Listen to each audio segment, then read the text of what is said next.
Oke, jadi apa sih bedanya beban dan biaya? Bukannya mereka ini sama ya? Kok beda sih? Oke, jadi memang antara beban dan biaya itu berbeda ya teman-teman. Di sini kita masuk dulu deh ke beban.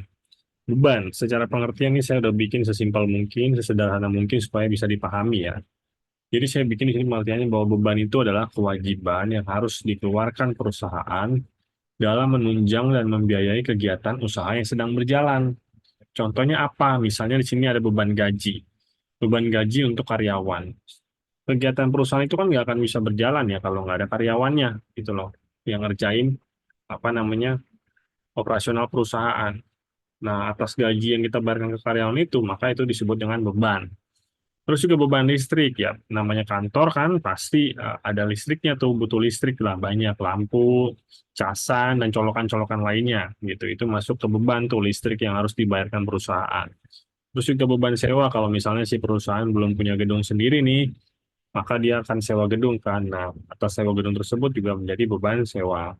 Dan yang terakhir juga beban penyusutan. Jadi setiap perusahaan kan pasti punya aset dong. Nah, atas aset-aset tetap itulah terdapat biaya penyusutan atau beban penyusutan di dalamnya ya.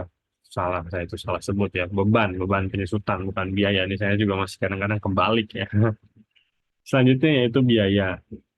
Ya, kalau biaya itu adalah pengeluaran perusahaan untuk memperoleh barang atau jasa. Nah, contohnya itu adalah biaya produksi dan biaya pengiriman. Nah, kalau biaya produksi itu kan untuk perusahaan manufaktur.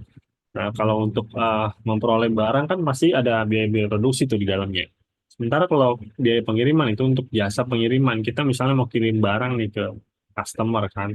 Nah, atas jasa pengiriman kita bayarkan itu masuknya ke biaya pengiriman. Jadi kurang lebih itulah perbedaannya antara beban dan biaya. Semoga dapat dipahami dan semoga bermanfaat. Bye-bye.